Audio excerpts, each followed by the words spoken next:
Hey everybody, welcome to an all-new episode of Holotheatre. I'm Dan Taglione, also known as Dtar Tag 1. Joining me tonight is Captain Redbeard himself, Joe Olson. It's always a pleasure to have you on, Joel. Joe. I don't know why I said Joel. Yep. But yeah, definitely a pleasure to have you on. We got a nice and informative show for everybody tonight. We're going to talk about a lot of stuff. We got the OCS, the the preliminary rounds have just completed with the end of September. We got the Outrider Cup around the corner too, and then in 2 weeks from kind of today is the Indoor Grand Prix. So there's still a lot going on. For sure. Tons to talk about. So, but first, let's go ahead and talk about what's going on right now. Uh, the first off, we're right in the middle of the Beautiful and Kind Mother's Day event, the fundraiser that's currently going on. No surprise to anybody, we have three people who have finished all their games. Two of them are Tom and And Timo. Timo. Yep, Tom and Timo. Tom is 12-4. Timo is 11-5. So two Wow, tough impressive event. records. Like, Yeah. um, I mean, no surprise to anybody that both these players have finished their games. But looking on down, Ryan Searson or Greg Shaw is 10-3, so he's still right in the middle of it. Ryan Searson is 7-2. Stimpy Bill Pullman, he's 7-1, and Brad Kipple also 7-1, and then Al Fuentes is 6-1. So a lot of good records out there from a lot of good players. Yeah, and you mentioned Stimpy and Brad Kipple, and we'll be talking more about them later because they both are in the OCS top 16, and apparently having some nice runs there in the Mother's Day event too. That's cool. Yeah, it's really good to see like all these new players. Like I'm a big fan of like having new players come in doing well in events. It just shows how diverse and how the community has gotten better over the years. So, but on top of that, we've got a lot of events coming up as well. First of all, we have this weekend is we have a Tatooine local out in Colorado. Uh, we got Georgia State's out in Georgia, obviously. Bestman, we got a event out in St. Paul. The next weekend we have a Pittsburgh local, which is actually going to be a cube event. So if you're looking to draft, come out and play in that. And the best part about that one is we're going to be drafting at a draft house. Nice. So, and then October 22nd is a Kashyyyk local. And then October 27th through the 29th is the Indoor Grand Prix. Again, 2 weeks from today. November 4th through 5th is Ohio Mega Worlds. And then November 12th is Dagobah Regionals. So still a lot going on outside of like Gemp and everything. So there's still quite a bit of like actual tournaments, which I'm really happy to see. Yeah, I feel like I mean that's later in the year than usual. I sort of feel like after Worlds, the off season starts, and Mm-hmm. it's kind of our last big event. And usually most leagues are wrapped up, that sort of stuff. We did have Worlds a little earlier in August instead of September, but I mean we've got stuff still going on through October into November, and then of course this off season we've got the OCS playoffs and the Outrider Cup that we're going to discuss. So it's great to see so much Star Wars happening. Well, let's get into talking about let's talk about first the OCS. You were talking about the off season. Well, for somebody like yourself, it's not really the off season because you qualify for the OCS playoffs again. Congrats. First of all, I believe you're the only person to do it each year. Yeah, I am. There, we're in the sixth year now. I'm the only one. That's because so it was me and Bastion were the only Mm-hmm. two, and I spoke with him at Euros about it because he hadn't really been playing much this year. In fact, when we talked in September, he said the previous month of well, there was no OCS in August, but in July was the first time all year he had completed all 12 games. Wow. He said he just wasn't feeling it, had other life stuff going on, and he didn't want to just sort of force himself to grind 12 games every single month to be in it for the at-large. So he really only tried to qualify 2 different months right towards the end, and took a couple losses and then didn't finish it out. So yeah, Baskin sort of stepping back from the game a little bit and taking a break. It's I'm positive if he had been trying to qualify all year, he would not have had a problem. Yeah, I feel like Bastion is one of those players who you give him you give him a week to look at the meta. He'll analyze it to the point where he can determine what is the best deck.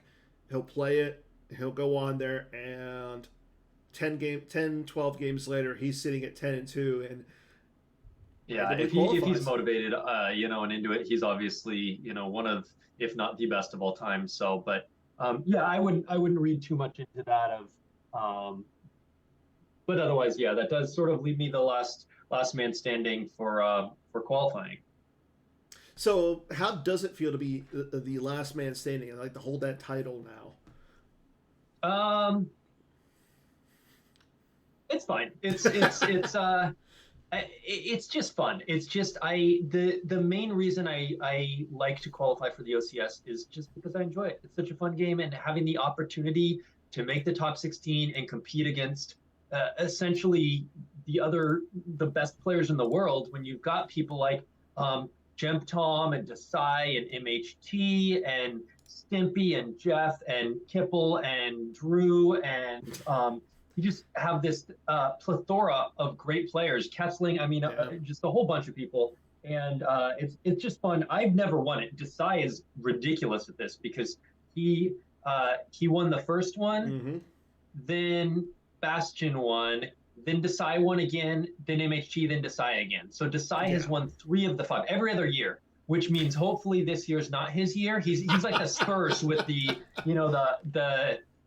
he just takes even years where it was the San Antonio Spurs that won in like 99 and 03, 05. Yeah. They had the odd years, but so hopefully this isn't Desai's year, but man, he's a monster at it. He's won 3 out of the 5. MHT's won 1. Bastion's won 1. So hopefully we'll come out with a new champ, but we'll see. Well, I like how you brought up the Spurs when you could have easily said the San Francisco Giants, because they won the World Series in odd years, a couple of years. They did it. They had a run for every other year too, huh? Yeah, and I was going to say that's definitely something that I think our tournament advocate would prefer somebody said. I was going to say if Sean Thal was here, he'd be chiming in with that. Yeah. And so anyway, I've made it all 6 times, but I haven't won it. So it's there's definitely still goals to shoot for no matter what. Yeah. So last night again was the selection show. Chris and Bill hosted a really nicely put together a really nice video. It is available on YouTube if you're looking to go on and watch that. And you know what? I suggest everybody should watch it just to get an idea of because I know they brought up about it and everything. But so again, you said this is the 6th year. This all started from the brainchild, I want to say, of Chris Gogolin. Yeah, I think Gogolin and Taco Bell maybe, but also I may be mixing that up with the NPC because kind of Taco Bell and Shaw and I think Gogolin sort of created the concept of the NPC back 2007 was the first one. Reed Smith won it. And so yeah, they're super innovative on coming up with formats like this. I really appreciate it. Actually, I'm mixing up the Outrider Cup too, which is another one they came up with. And we're going to talk about that. But the OCS, yeah, I think the OCS was Gogolin. And I think the Outrider Cup was a mix of like Taco Bell and maybe Gogolin. And so, but they're those sort of, I think Taco, and he bounces ideas off Shaw and Gogolin have, between the NPC, the Outrider Cup, and the OCS, have just come up with some really, really phenomenal fun tournaments. And Carl is currently watching as well. Thank you, Carl. But Carl's saying about how there has to be the thumbnail of Chris and Bill needs to be put onto some sleeves. Spoiler alert: there's a hidden surprise on there for Chris on the image. So if somebody can find it, don't let him know. Easter egg, fun. Yeah, don't let him know. But so again, the selection was last night. What happened is. The first, I would say, what was it? The first 8 or so people got to pick who they wanted to face in the first round, the round of 16. Brad, as the number 1 seed, had the number 1 pick. So actually, let's go ahead and I'm going to go ahead and bring up the bracket. We can talk about it. We can talk about some of the matches and everything, and then I definitely want to hear about your thoughts on the matches going forward, because, I mean, you do so much work with the OCS and putting like these rankings together. So who better to talk about some of these matches? Right, absolutely, and I just to add a little bit of fun, I enjoy speculating, and hopefully some people will prove me wrong if I make some predictions. But yeah, between sort of the top 25 rankings, which we'll do a new show of that, and once the OCS and everything wraps up, and indoors over. But also just doing the scoreboard watching throughout, you see people who have great runs and sort of are. It is kind of fun on the scoreboard, yeah. So we've got some good matchups. Okay, so the tournament is posted, and just so everybody is aware, we will be doing a prediction contest. Once the deck lists are in, and we actually have like a schedule of when players are going to be playing, the prediction contest will go live. Jared's going to provide some really nice prizes, as he usually does. So, but even though the bracket is out there, the site is up, please don't go on and like look to predict anything yet. I will announce when it's available, though. Okay. So our first match, again, Brad is the number 1 seed, decided to go with Chris Werfs as his opponent. Was that a surprise to you? Yeah, I had my kids, so I didn't get to watch live. So maybe a half hour after the show, I went on, and I was, impatient to see, so I jumped to the end and paused it so I could see the bracket, and then went through, and I was definitely surprised Werfs was the first off the board. I mean, the thing is, you have 16 great players, so but I wouldn't have pegged Werfs as the weakest. I would not have picked Werfs if I had the first pick. So by that metric, it was a surprise to me. I think Werfs, he's just one of those players who's just always solid. He's always right there. Last year at Worlds, he went 6-2, and he lost a play-in game. Oh, sorry, Worlds. I'm thinking Worlds 2022. This year at Worlds, I actually don't know how he did. I would still say it was last year, because we're still in this year. Yeah. I was thinking back to a year ago instead of 2 months ago. I'm not sure how he did at this year's Worlds, but the year before he was 6-2 and lost a playing game, and so he's, and this is not his first time qualifying. He's a good player. And I'm not sure about like what this track record is, like what their if they played head to head. What their track record is head to head. It's interesting, and I don't think I'm giving too much away here by telling this, but Werfs plays a lot of CCT. And obviously, like I said, I don't think I'm giving anything away, because you can just go look up his deck list at Worlds, which I'm sure Brad will be doing. Yeah. I mean, you can tell Werfs plays a lot of CCT, and Brad plays a lot of Diplo. And which is funny, because Carl said that in the chat. He's like, Diplo versus CCT will be fun to watch.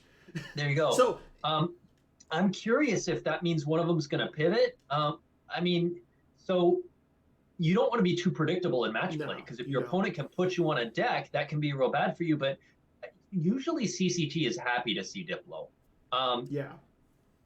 But maybe Kipple will tilt it. Maybe he'll make it like a Guts Jedi Presence beatdowny thing, or maybe he'll pivot all together and play a mains deck, or I don't know. It'll that's sort of some of the interesting interplay with match play, is that sort of the wine in front of me of, well, I know he plays CCT, but he knows I know he plays CCT. So will he switch off CCT, so I should stay on Diplo, or will he think that I'm going to do that? And so it's that whole, the Princess Bride scene where you're hurting my head. Yeah. And that's sort of the, I think if we have too many match play events in a row, people get a little bit sick of that guessing game. But every once in a while, it is fun to just be like, all right, well, we've got some known quantities here, and trying to see the interplay that I will be curious to see what decks they lock in. And I agree. So just for a frame of reference, when do the deck lists have to be in, and do players get to choose them in between rounds? Good question. So we're doing it a new format this time. I don't believe this has been done.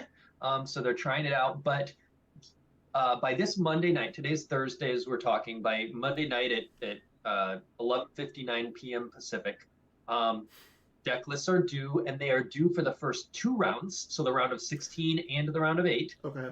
But you can switch between them. You can't.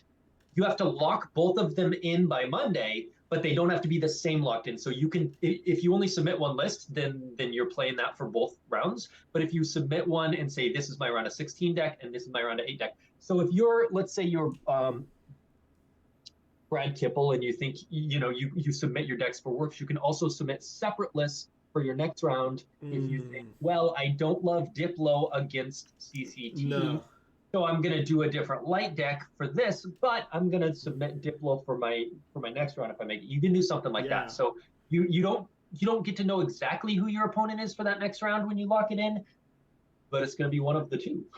And looking at looking at the bracket, if you're Brad and Werfs, knowing that your next opponent is either Justin Desai or Matt Harrison Trainer, how do you think about that? Yeah, exactly.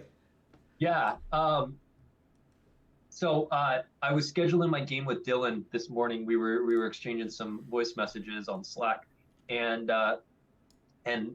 he made a comment about how like he had to choose one of his last people or whatever when he picked me, and I was like, oh, we all know you picked me first, and you were just lucky that I fell to you, sort of making a joke, but it was like. When I saw the bracket and I saw that he had picked me, and then I looked at the two that were left of MHT and Desai, I was like, well, he was choosing between the three of us. Like, I don't blame him for choosing me because MHT and Desai, like I said, they both won this event before. So yeah that's going to be a brutal round one. I'm excited to see them face each other. Well, and then if you're Brad or Werfs, you're just like, well, bring it on.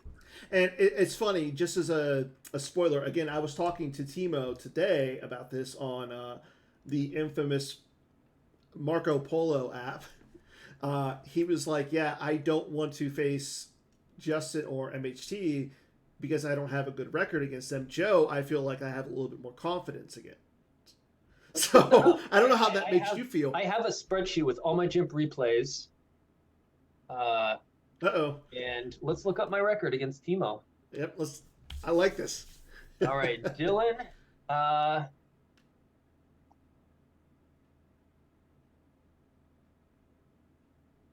Like I don't have that one offhand. I have a list of people.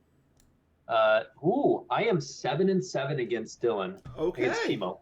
So we are 500 against each other. It should be a good game then. Carl wants to know in the chat what light side deck beats Walkers and IE mains. Yeah. I mean, mains with Ironbats pulls should just trounce on IE, and you can just tilt it for Walkers pretty easily. You play a perimeter scan and I have no many Joe spreadsheet questions. I think he meant so many spreadsheet questions. Tom, you want to know your record against me? Yes. I am 8-10 against Tom. He has a winning record against me. You want to know my record against Baroni? No, we won't go there. 11-0. Pretty good. I mean, like I said, looking at this matchup, like again, it comes down to what is Brad's record all time against Werfs, and like why he picked them. Like personally, I was talking to a few people, and I'm like. The first name that stuck out of my head, unfortunately, was Bill. Yeah, I mean, there was a few people I would have picked before Werfs. So, not to name any names, but yeah, I was surprised at Werfs. I think it's a personal thing. You know, I think it is one of those things where you have better records against some people and worse records against some people, and it's he felt Werfs, so cool. And that was his. I mean, he had a great season. He finished 56-16 with almost a 78% win percentage, which is insanely high. He finished, the next highest was Jim Tom, and he finished 2 games above him. So I mean, just great record. Yeah. He earned the right to pick any person he wanted, and Werfs was who he wanted. So cool. Let's see that match. Yeah, I'm definitely going to be looking forward to that one. And then our next one, which I think is incorrect on this because I need to fix it because technically MHT is the higher seed over Justin Desai. They were the ones who at the very end got paired up against each other. I like personally don't get me wrong. I think all the matches are going to be really good. This is probably the feature match. Yeah, of course, yeah, no question. Yeah, it's and both great players. Justin obviously did not put as much last year. He was just going hard, and it showed. He had an insane OCS record. He won Worlds. He won the OCS. Like, it was just he crushed it last year. This year, he didn't put in as much time. He didn't put in the work. He ended up not making the top 8 at Worlds. Yeah. But he registered for a single month of the OCS, September, and he ran 11-1 and qualified. So I mean, and that's his most recent thing, just a few weeks ago. So always dangerous. Impressive. Yeah. Oh, for sure. So they're I think it's definitely going to be a good match. Mm-hmm. And they both know each other. They were teammates for a long time. And I was actually gonna bring that up. Like, MHC recently defected from KTOD friendly to join the new allies, from what I hear. That's right. Yeah, I don't know how much has been announced and discussed about that. But that happened two-ish months ago, and I got to talk a little bit about it with some different people, and it's definitely an interesting development. I think one of the big reasons is Drew is moving, I think, due to his work, to where MHT lives, is it Chicago or something like that? Whoa, Drew's leaving Georgia? Yeah, I that's what I heard. And so they wanted to play some IRL games, and there was some other things. But yeah, anyway, MHT joined New Allies, so they are now former teammates, but they were teammates for years and test together all the time and everything. They very much know each other's tendencies and deck preferences, styles. I mean, they played each other last year at Worlds in the final. Oh, right. Absolutely. So, last year at Worlds. I mean, it just, unfortunately, like, the bracket just ended up this way where they're going to be playing in the first round. Yeah, and that's usually what happens in the OCS. Yeah. Because of how the seeding works, nobody wants to pick the sort of scariest players, so that you have some of the scariest players left right at the end, and they get paired together. So it makes for some fun first rounds, and it makes for some interesting brackets versus if you had, for example, I would say, I hope I don't sound arrogant here, but just being candid, I would say the 4 top players in the event are Desai, MHT, Jemp Tom, and myself. Agreed. I agreed. And funny enough, like, I've been talking to a few people myself, and I was like, the match that I want to see happen is our 15 or our 16 seed, Joe versus Justin, in the first round. I wanted to see you two get stuck together. Yeah, and that very well could have happened if Timo picked MHT, then me and Justin are together. But we were all left towards the end there. But because of this picking system, what it means is that MHT and Desai are clumped together, and then me and Tom are also in a corner together. Yeah. So even if Tom or I go through and Desai or MHT goes through, you don't have a 1 seed where all 4 of them can go through and make it to the top 4. Instead, it's either me or Tom is going to make top 4, or one of our opponents who beats us. But we both can't make it, is what I'm saying. And same with MHT Desai, they both can't make the top 4, which means we're going to have some new faces in the top 4, which is really cool. Yeah. I love that. I agree. I like that too. And like, there's also a chance that neither of you, like all 4 of you, might not make the top 4. Oh, absolutely. I mean, like I said, there's a lot of great players, and you can see Kipple or Werfs going through. You can see Timo making a run, like it for sure. We'll talk about Timo in a little bit, because that he. What else could we talk about? I mean, but no, I mean, I'm definitely excited to. First of all, I'm excited to watch the match. I really want to stream it myself, just because you have two of the best players in the last since '06. So what, 17 years playing out in the first round. Like, how often does that happen? Yeah. Yeah, and it wouldn't happen at a event like an NPC where No. seeding is done by sort of an impartial group who's sort of trying to seed based on skill. MHT and Decide would both be one seeds, but the fact I that mean, it could happen in the that Brad NPC. Kipple can have a phenomenal season, earn a bunch of points, and same with all the people who drafted behind him, and you know they get that advantage of not having to play those higher seeds, and I think that's a great way to do it. Yeah, I was gonna say, like, it could happen in the NPC if you're Tom getting ranked 22nd. But I would say fairly ranked 22nd. I don't know about that. I mean, you're right. I would have seen maybe Tom should have been like at least a 26. I mean, see. What has he done to earn higher than a 22nd? That's right. If we were seeding people who have got the cards errated in the last few years, he'd be up there with Tom Haid, but when we're seeding skill, yeah, I'm just hyping up our round 2 match if I can make it past Timo and he can make it past Gavin.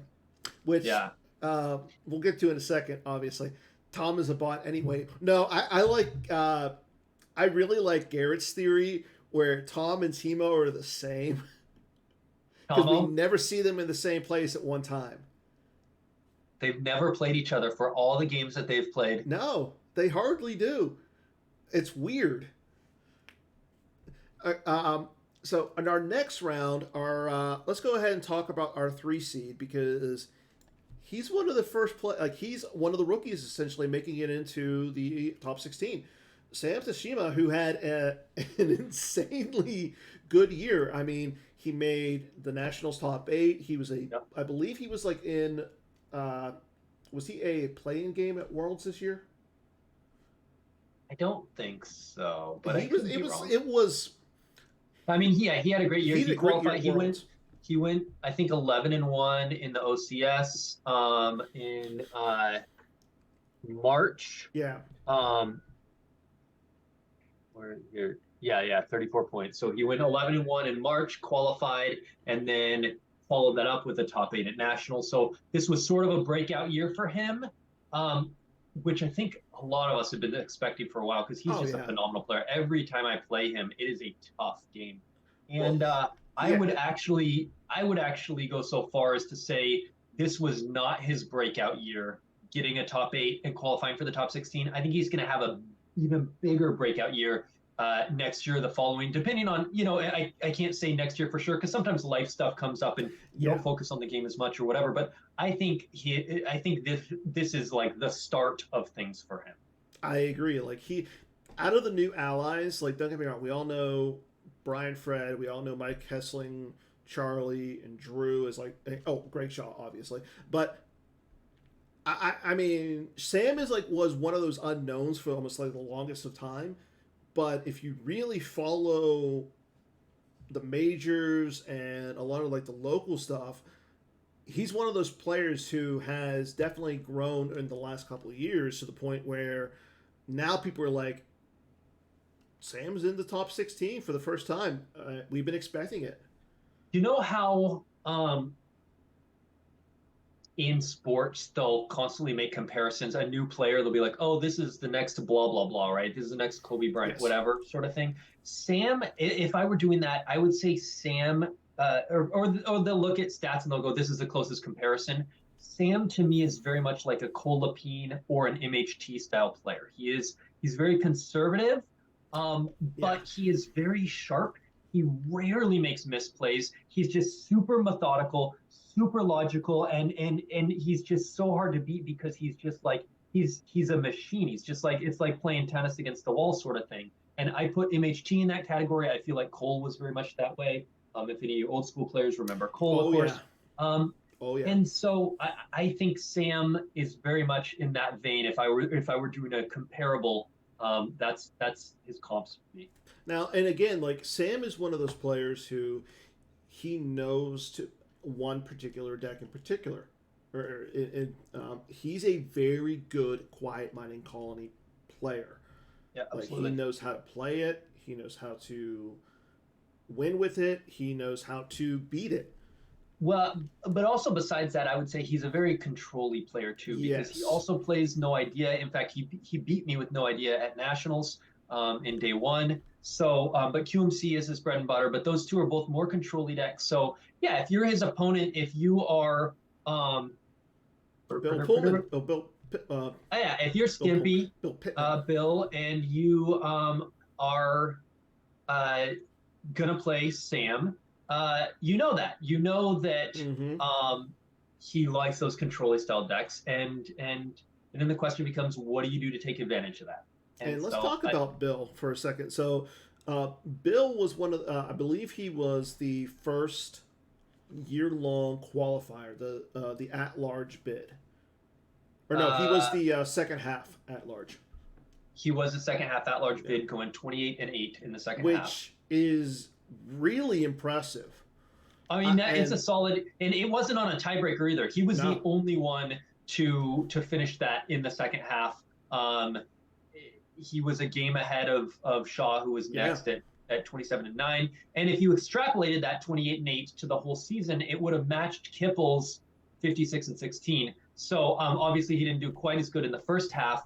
But I mean, and that but sort of goes to show how good Kipple's record was. The oh fact that yeah, he did that for the full season. But yeah, Bill just had a great second half, and then like you said, he's 7-1 right now in the yeah. Mother's Day event, and so He's shown since the first half has ended. He has shown really great progress when it comes to Gap. He's on there a lot. He's playing. He's testing out different stuff, and it just goes to show he's putting in a lot of work. Like yeah, I and want to say I well, saw and he was on there earlier testing against Carl, and Carl's no joke.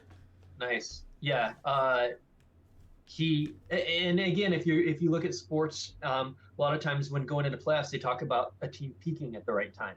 And this is Oh what I yeah. would say with Stimpy is that like he had a killer second half, taking the second half at large bid. He's seven Mm-hmm. and one in the Mother's Day event. He's basically right now over the last few months been playing top tier Star Wars. And so yeah, if you're his opponent, Sam picked Stimpy, and he's like, Yes. yeah, he's maybe one of the weaker names in terms of accomplishments, but he has been playing great, and he's not going to Yes. be a pushover. And that's what it comes down to is like, do you want to play somebody who is peaking? Is it performing at the right time? Like right now, look at if you're following along in the baseball playoffs, look at the Texas Rangers. They're doing Rangers, really yeah, well. They swept the Tampa Bay Rays. They swept the Orioles. Sorry, Tim and Ryan. But they're a team who are peaking, and right now, that's what I'm thinking of when I see Bill. So yep, agreed. I don't know if like again like I don't like this is one of those matches like it just feels one way, but then if you look at it feels like it could go either way, and I like that. I agree. I think every one of these matches could go either way, but yeah, there's some that are just going to be close, and you can never predict what that is because deck matchups and things like that. But I think there's going to be a And lot of good matches. let's go ahead and talk about two kind of like older gentlemen in the league. Mike Kessling and Jared Napolitano. When I say older, like old hats, like they've been around for a while. Okay, all right. But I think I'm older Um, than Jared, so. yeah. But Mike picked Jared. Jared. I'm a little disappointed because Mike didn't go with Drew like he did last year.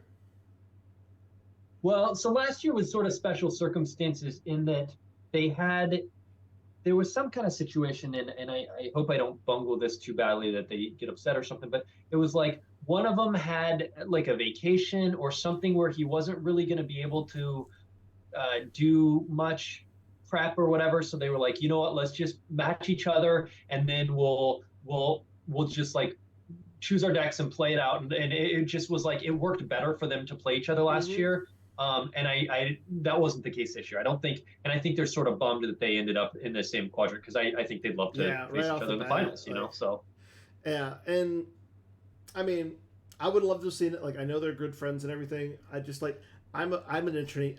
I want to entertain. I want to see the most entertaining matchup as I can. And I thought, like, well, you might still see them facing each other in the round of 8. Very true. However, Mike has to get past Jared. And Jared is not an easy out, obviously. Like, I know Jared made a top 4 2 years ago at Worlds in 2021. Jared was my captain's pick for the last Outrider Cup because in 2021 he got second at the NPC and he made the top 4 Worlds. So he had a phenomenal 2021. And what's especially incredible about that is all the work he does for the PC, the prize support and the marketing, and but advocates tend to not be the best of players, right? And typically that's because they don't have the time to put in. It's not just that they're bad, it's just a lot of times they could be better, but they're focused on doing things for the community and doing their advocate role instead of testing decks, instead of prepping and stuff. And so that's what makes it really phenomenal when you have like Chris Kelly have an amazing run, and he's won a couple NPCs, or he won an NPC and a Nationals, but he's won multiple majors. And when you have Jane getting these great finishes and stuff, while they're still just holy crap, Scott at Worlds almost beating you in a playing game. For sure, it's real fun. See, I love seeing advocates do well because they work so hard and they sacrifice time they could be using to get better at the game to instead make the game more enjoyable for everyone. So, but that being said, Jared is one of those players who not only does he do so much for the community, but he's a really good player. And so, and then Kessling is having a great year. Like, he's having, the last 2 years have been the year of Mike. Yeah, like, don't get me wrong, he hasn't won a major, but he made the top 2 of against Gem Tom and in one of those Gem PC. He was a runner-up in the Gem PC. There was some kind of at Nationals. He made the top 8 twice at Euros. Tom is in the chat. I think Tom. No, there was some other. It was the. I know PC 20 event. I think that was what it was. Thank you, Tom. Yeah, Tom beat Crypto, I believe, or. But Tom and Kessling played in the finals of the PC 20. He's made some top 8 runs in the Gem PC, like you said. He made top 8 at Nationals. He, in fact, well, Euros. here's how we can tell was the one that really impressed me. What's that? Euros last year. Oh yeah, he made top 8 at Euros just a month ago. So, but here's how you can tell how good Mike is doing over the last 2 years. He's qualified for the Outrider Cup. There's only 5. He is one of the top 5 Americans in Player of the Year points in the last 2 years. So, I mean, obviously he's been playing great for several years. And so, that's going to be a tough match for both of them, I think. It is. And then on the flip side, we have Drew Lichtenstein versus Mike Pistone. First of all, congrats to Mike for making it. Again, he's one of our 4 first-timers. It was Mike, Sam, Bill, and Jeff, who we'll get to in a little bit as well. But Mike, again, he's one of those old-school players who he's been around. He's made top 8s at a lot of majors, including Worlds. He's not see him come out and do well in the OCS is kind of a treat. Yeah, he's been talking with so he came back to the game a couple years ago and sort of was doing okay, but he was wanting to get better, so he was talking with Eric some, talking with Hayes, and he's been talking with me lately, and he's just wanted to up his game. He missed out by not too much in the OCS last year, I think, and this year he was really determined. He set that as a goal to top 16. So and he did so, and it's awesome. So I think he's much more prepared than he has been in previous years, and I mean, I think that his first Worlds that he qualified for a top 8 was way back in 2004, so Yeah. 19 years ago. So the fact that now he's back and he's playing well again is really fun to see. And when he's playing well, he's very formidable, and I'd say that includes right now. And his opponent is Drew, who is Mr. January. He won the NPC last year, and then he won the San Diego Super Open, both in January. So I'm wondering how Drew is going to is it Drew just gets better when it gets colder, or what? Yeah, well, I think that's sort of a fluke that he happened to win these 2 January ones coincidentally. I wouldn't call it a pattern quite yet, but what I would say is he is a strong enough player to win multiple majors. The fact that they happen to be in January is neither here nor there, but he's clearly a great player. And then if you look at he has qualified for the OCS before, of course, and his record this year, he was the top qualifier for the full season at large. He tied for the fourth best record after it went Kipple, Jim Tom, Sam, and then one game behind Sam, Kessling, and Drew tied. And so he was tied for the fourth best record this season. And he had the same record both halves, 26-10, 26-10 for an overall 72% win percentage. So just consistent, solid, and consistent at a great level, 70+% win percentage. And Drew is like, again, he's one of those players who can play anything. I mean, look at again with the San Diego Super Open, he came up and developed that Skywalker Saga Anakin deck, and it became really popular for a while. He came out with, I believe it was he played CCT in that event, he played CCT to win the against Daniel in the finals. Yeah, I think he switched to CCT for day 2. I think he had Walker's day 1 and CCT day 2. Yeah, I think you're right. Or it was Thrawn. Maybe it was either Thrawn or Walker's. It wasn't Thrawn. Only Team 5 played Thrawn. Craig Shaw played Thrawn that event. Shaw switched to it day 2. Day 1. That's right. Yep. But, yeah, definitely. Like I think, again, this is one that's going to be. I think again, it feels like it's one that could go one way. Yeah, I mean, obviously, if you're an odds maker and you're having to set odds, you're probably putting him on Drew as the favorite because he has won multiple majors. He did finish with a better record than Pistone, but I think Pistone is very live. If I were filling out my bracket right now, I don't know who I wouldn't just. It's not an automatic where I'm like, yep, I think this guy. I would have to sit and think about it. They're both great. Yeah. Okay, I think we got 2 more to talk about.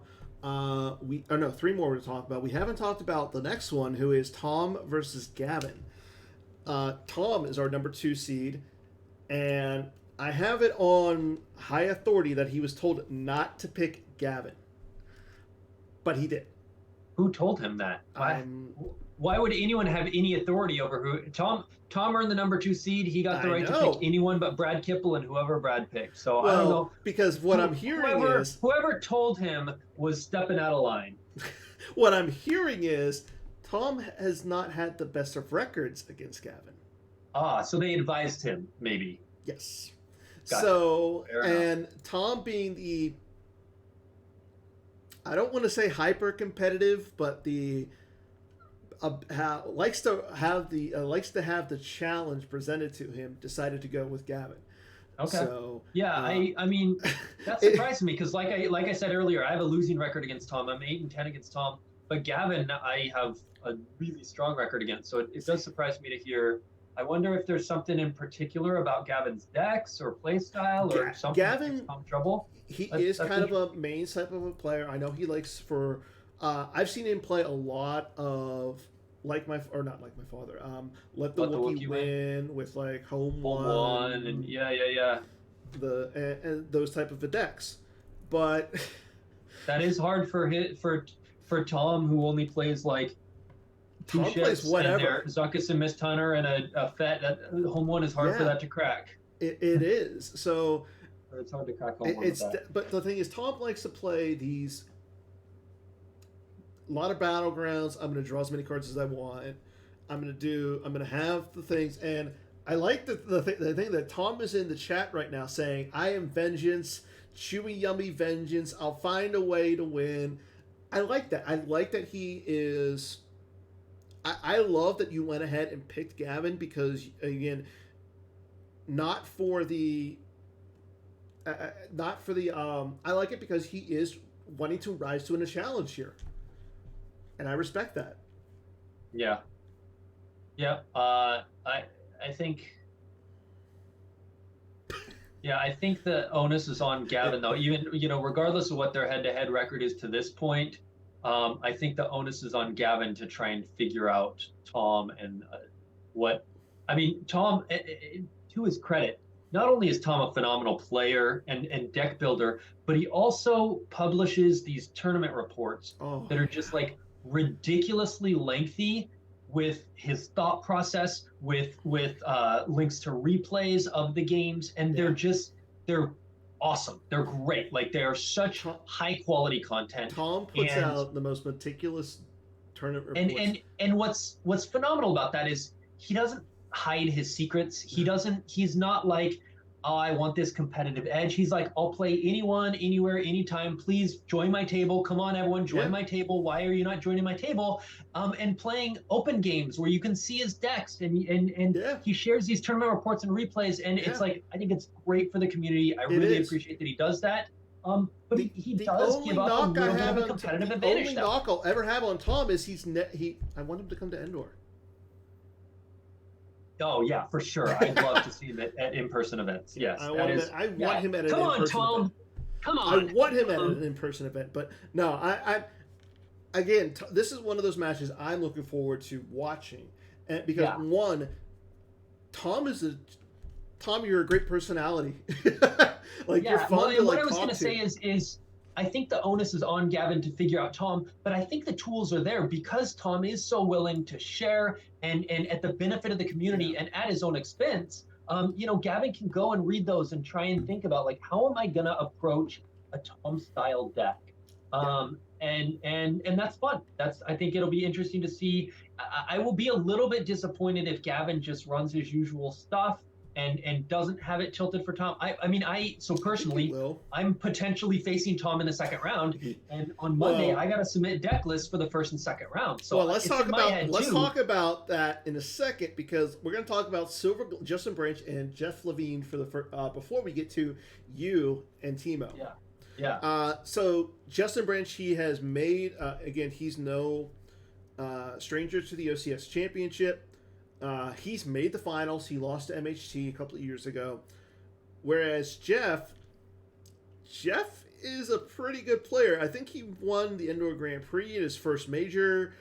He then top 4 at Nationals. He's not a bad player. And so that was all last year. Last year he won the Indoor Grand Prix and top 4 Nationals. And then this year he top 8 in Nationals. So not just like a fluke, but he, in the last 2 years has top 8 at 3 majors. So yeah, he's definitely, and he's still getting better. He has a long way to go. I think he'll be one of the first to tell you that. Yeah. But I think he has not reached his ceiling. Definitely not. Yeah. I mean, I can attest to that because one, you've taken him under your wing to train him. So I can imagine you sitting there at your computer. Work, Jeff. Work. Yeah, well, and not me a lot at first, but hey, to the point where he won his first major, we put in a lot of time. But now that he joined Team 5, Hayes has done a lot. They play a lot, and but yeah, just having the whole team to collaborate with, I think, is also it does help to have. It really does help to have a good team. It really does, unless of course you're Bastion. Guys, amazing. I don't get it. Long horse. But again, this is again where you have a rookie versus a veteran playing, and you might be leaning towards the veteran just because he's put in a lot of work. He's made Euros top 8. Right, he made the top 8 of Euros a month ago. But looking at this, I can't pick one right now. Yeah, the only thing that might lead me to one way is I know Justin likes to play a lot of mains, and Jeff really likes to play AOBS. So, and that could be going through each of their minds at the same, like right now, thinking, okay, Justin knows I play AOBS. Do I play AOBS? Right. Thinking he's going to switch. So you have that mind game as we talked about. I'm sure before. Justin is going to look up what Jeff played at Worlds, and Jeff is going to look up what Justin played at Euros, and they're going to be jumping through those. And well, I know Silverglen, he likes to play OA, which for a while was not a deck, and now you go on GEMP and there are OA games being played. Like, I'm not saying OA is a deck still. It definitely took quite a bit of a nerf, but if there's anybody to bring it back, it's definitely Justin Branch. Yeah, it's a deck, and I don't know that Justin will play it because there are lots of options, but it's a deck, and I think we're going to see it emerge, if not at this event, because it is still pretty soon. Yeah. Probably, I think we're going to see it at the Outrider Cup because you have to pick six different unique decks for each side, and I think OA is. I think well, so we'll talk about that in a second, but I think. So I was actually going to say, we may not get to the Outrider Cup. We may want to do that on a whole other episode in a month or two not? Because once that the lists are finalized, the teams, because it's almost been an hour, and we could probably go for an hour about that. I don't know what you want to do, but just throwing that out there. Hey, it's up to you. I have no life. This is my life. Dude, I mean, you've seen my tournament reports. You know I can go on for 8 hours. I know you can. We want to have a special extra long Holotheatre episode. We've been having an hour and a half episode for like the last 2 weeks. I have no problem letting you go. Believe me, I've been looking at the clock and I'm like, oh, Joe's gonna turn into a pumpkin here in a second. But I'm realizing, well, let's keep talking about the OCS. But I think we might need to push that off. I do want to talk about the Indoor Grand Prix, so I have no issue leaving the Outrider Cup to a later date, bringing you back on, obviously. But we got to talk about this one, the 7 versus 10. Timo Dussel picked you. How does that make you feel? That he picked you? Like I said, I when his choices were me and MHT and Desai, you've got 5 world champions between the three of us. You've got people who have just I don't know how many majors I would guess easily 15 plus majors since the reset. Yeah. Just since the reset, if you total up the majors of the three of us, it's probably 15 plus for the three of us. I think you have like 7. MHT has like 6. Justin has like 7 or 6 himself. JNF has a great spreadsheet. Major results. I mean, so we've got 7, 5, and where's MHT has 6. Since 06, he has 6. Oh, since 06. This is just post reset. Oh. So he's got 2, 5, and 7. So that's 14. I was 1 short. I overestimated that by 1, but 14 majors between the three of us just post reset. That's insane. I mean. So that's his choice, is like me decide MHT. Like, I don't blame him at all for picking me. Like, I wouldn't want to pick MHT or decide. I don't want to pick him either, but then you have to stare down a 2-time world champ. Yeah, I mean, I know that I view myself as less scary. Oh, come on. Well, let's put it the let's also bring up the fact that Dylan and I are 7-7 against each other on OCS. Like you said, his record is a lot worse for the other two. So. I will say this. How does it make you feel that, like, is there any advantage with him being in Germany and being so many hours ahead of you? Or being that you're in Seattle? I think so. I just asked him what time is best for him, and he said it was in his evening time, so we just scheduled it then. It'll be morning for me, but it won't be super early. It's like 11 a.m. my time. It'll be right around lunchtime for me. So you can roll out of bed in your PJs and play. Whereas I've got kids. I wake up at 6 a.m., 7 at the latest every day, so I'll be up for hours. But I don't think there's any time zone advantage here. Theoretically, there could be if someone was having to play at 3 a.m. or something like that. But I'd rather we just picked a time that worked, and I think I think the same thing is coming into play here of like. We know each other's play styles, right? He knows what types of decks I like to play. I know a little bit about what kind of decks he likes to play, though I haven't played him recently. And yeah, so I'll probably have to do ask around with some people to see what kind of decks he likes. He likes to play My Kind of Scum and Hyperdrive V. Great. Yeah, anyway, I think just like with every one of these matches where you sort of know a little bit about the opponent, and then you got that question of like, what are they going to stick with their usual proclivities, or are they going to pivot? And then also picking for your round two, in terms of if I might be facing Tom in round two, unless Gavin gets the upset. Yeah. And so would I be planning for a Tom deck? Would that really be an upset? Because again, we've established that Gavin has a better record than Tom.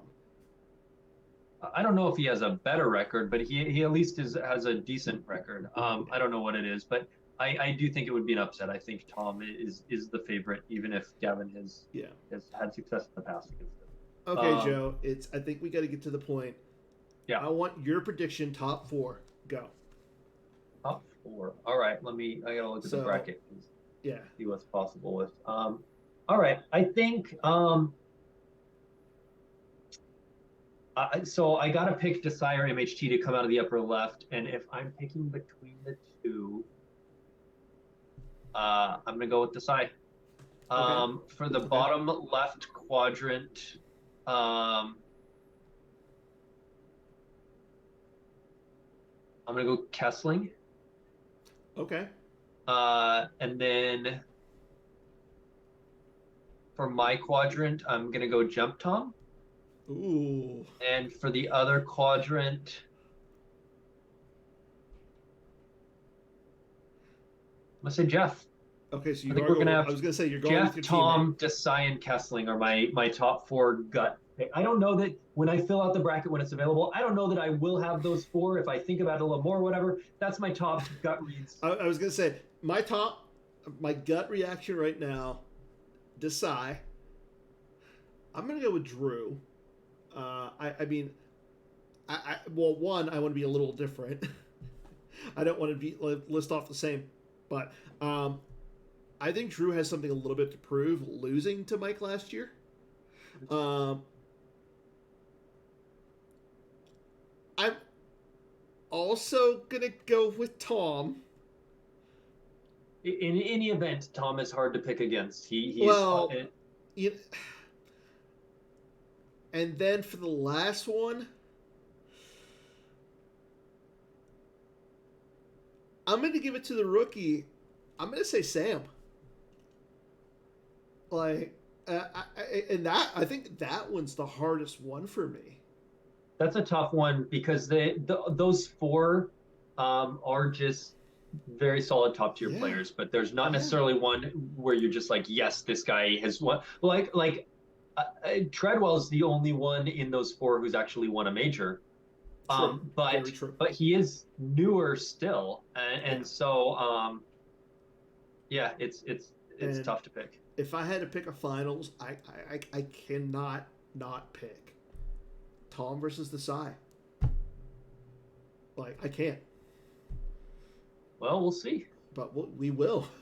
That would be a good match if it happens. Do you want to run down the OCS or the Outrider Cup?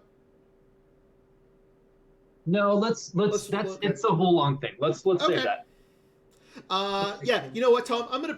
I'm picking you to win the entire event. I'm picking Gavin to beat Tom in round 1. Then I'm picking me to beat Tom in round 2. And then I'm picking Jeff to beat Tom in round 3. And then I'm picking Desai to beat Tom in round 4. All 4 of those are going to happen. Yes. Let's go. That's the magic fuel. Okay, so we have the Indoor Grand Prix in 2 weeks. You're going to be there. I'm assuming you're going to be there. In my backyard, yeah. First of all, we just had a new set come out with set 22. What are your thoughts on the meta for that event? I haven't read set 22, so I couldn't tell you. I should probably read it before I do my deck list this weekend. I heard there's a new Walker's Objective, the buzz in Slack was it's not better than SSA walkers. It's a little slow. Is there a new light side objective? There is. Right. They did a speeders one. I read a few of the cards before they released. Back when the spoilers were released, I read a few of the cards. I didn't read all of them. And then just like through people chatting, like there was a talk about a dark side Lando, and because there was a gemp bug that like retrieved, and so like when I read the gemp changelog and stuff, I pick up little things. It's like faster OA with worst leaking. Okay. Yeah. The light side objective. Interesting. So anyway, I couldn't unfortunately offer you very good thoughts on the meta or anything like that. I am excited. Yeah. So if you're watching this, Timo, or Tom, and you're picking your round Tom 2 deck, watching it. you can choose one of those fancy new objectives against me, and I will have no idea what it does. I will have played 0 games against it. The indoor, a bunch of people are coming out for it. Like I think Kessling is coming. Yes. Chris Kelly just signed up last week, so now he's coming. I'm super excited about that.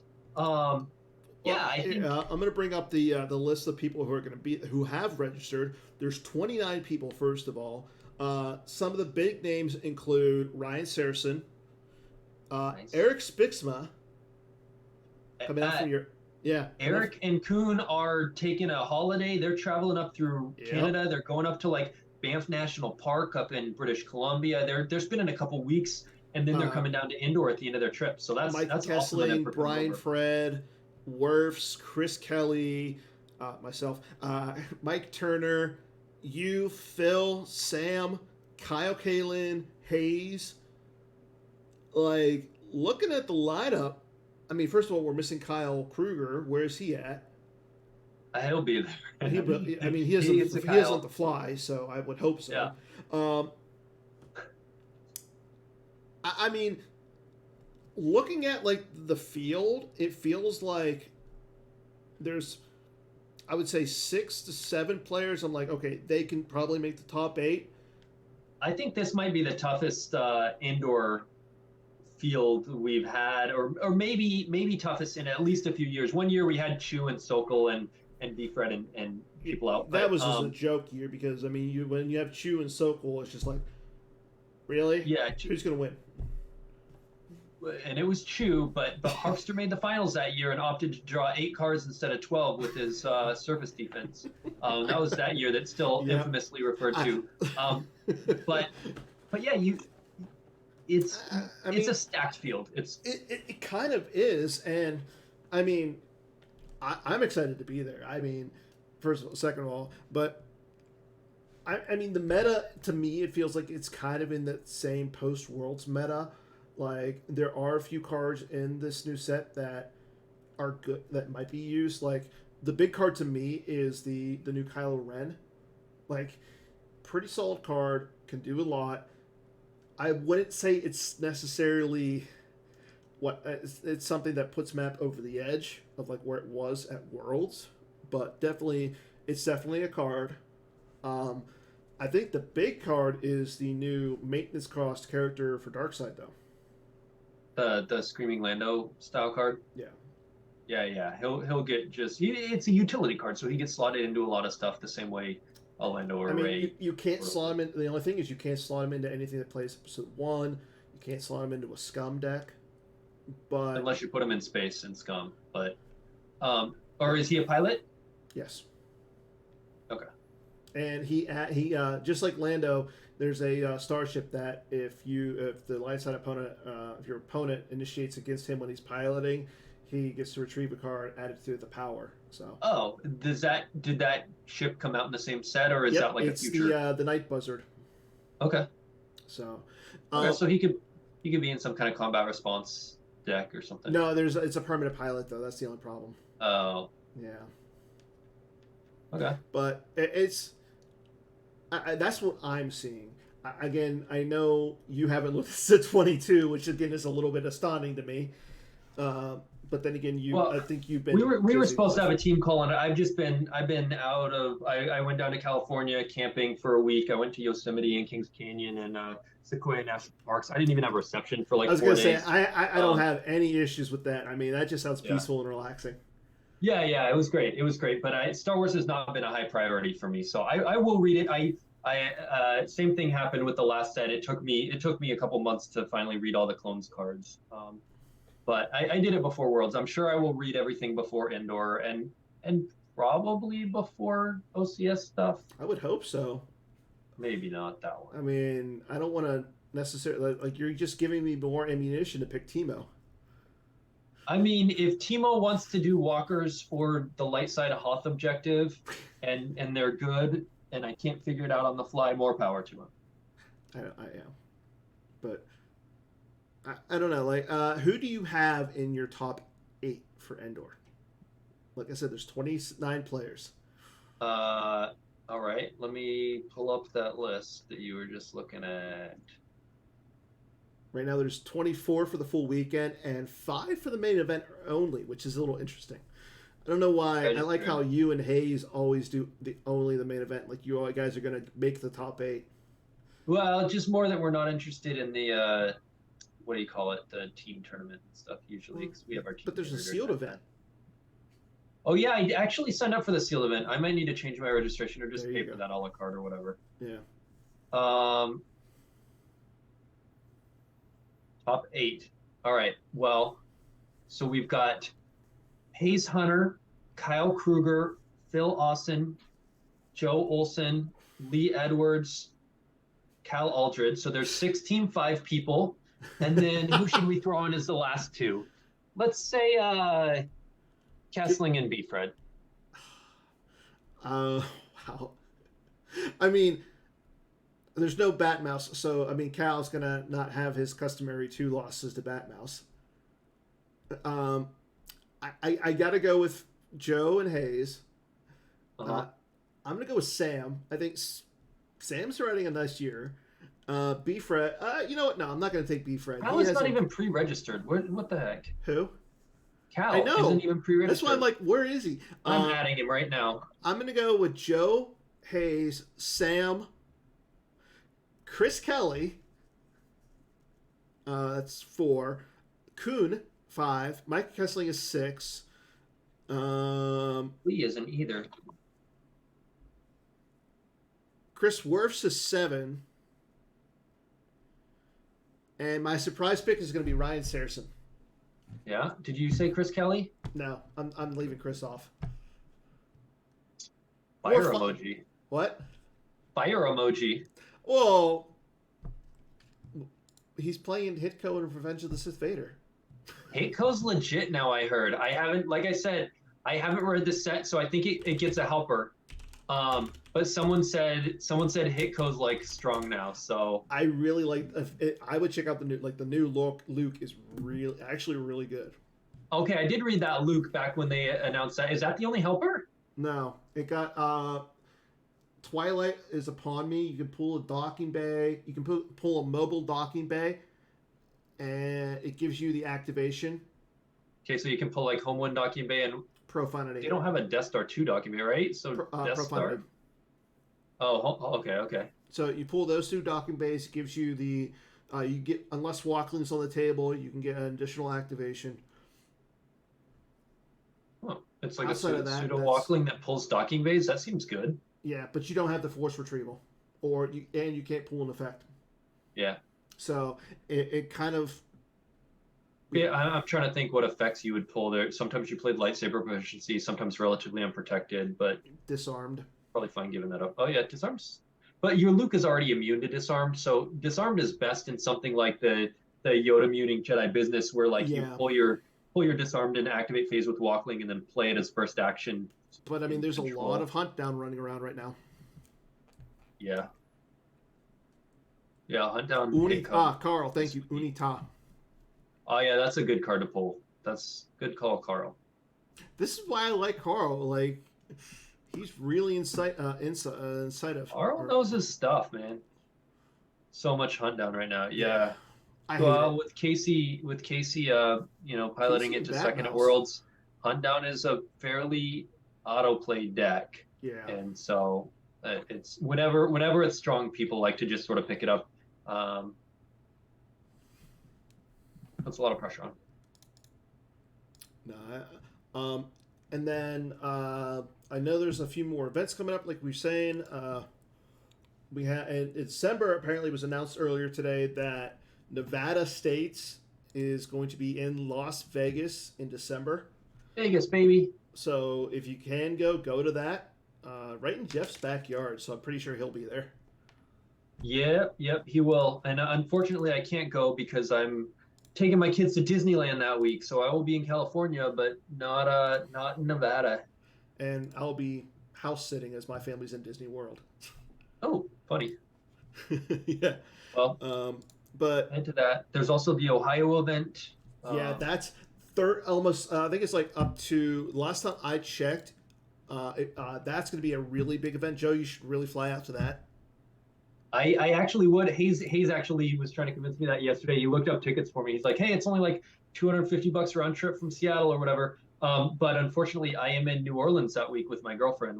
I've never been, so we're taking a vacation there to go do a food tour. And yeah, Carl says almost 20 people. 19 That's amazing. people. That's fantastic. On the, yeah, I mean, Hayes is flying out for it. I know Taco Bell's going. Brad Iyer, Garrett Larson, Ryan Saracen, Greg Shaw, Brian Fred, Matt Scott, Bill Kafer, David Center, myself. Like, the list of people who are going to be there all crammed in Travis's basement is going to be insane. That's awesome. I really wish I could go. If I didn't have this other trip already planned for months, I would be flying. I think your girlfriend would understand. This is why I'm single. Yeah, I mean, she would, but I wouldn't. I'm looking forward to my trip, but that event sounds amazing. Yeah. But okay, so yeah, we're definitely gonna have you on again at some point before the Outrider Cup. I definitely want to get into that.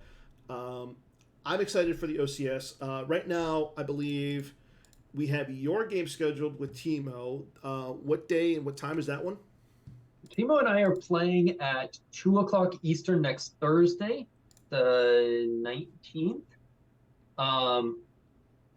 2 Eastern. If we're feeling it, we'll play game 2 just right after it. If we're not, we'll do game 2 the next day, Friday, at the same time at 2:00 Eastern. So it's in the afternoon Eastern. I believe Taco Bill said he was available to stream, so you'll be able to catch it live or on replay later. And then the window for the games is basically a week. It is. Hang on, I can pull it up. Oh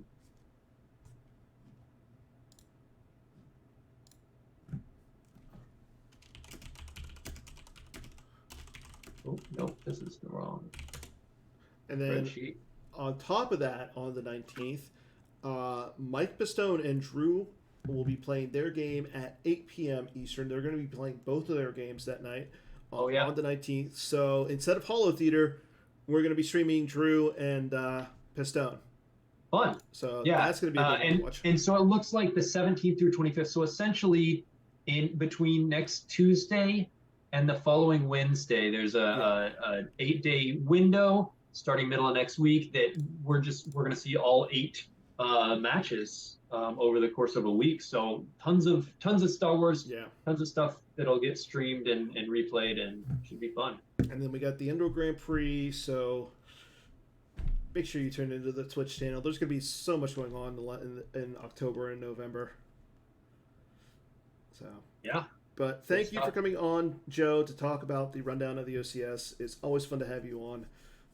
Definitely glad to hear some of your insight regarding the tournament, as well as the meta pre-set 22. So, but definitely have to have you on again this year.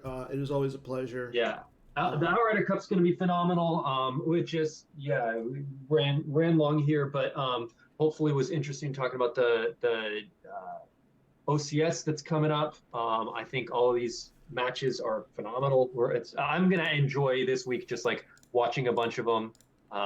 Hopefully maybe even streaming some of them myself if I can find the time. And it should be a lot of fun. So next week, again, we're going to be streaming the Mike Pistone versus Drew Lichtenstein match on Holotheatre well, in place of Holotheatre, as that takes precedence. I mean, I won't lie, that actually takes a lot more precedence than just this silly little Star Wars show. And then in 2 weeks we'll be live from the Indoor Grand Prix. Hopefully Joe will be on air live as well. Until then, everybody take care, enjoy yourselves, and we'll see you at Endor. Thanks, Dan. Good night, everybody. Good night, everybody. Take care.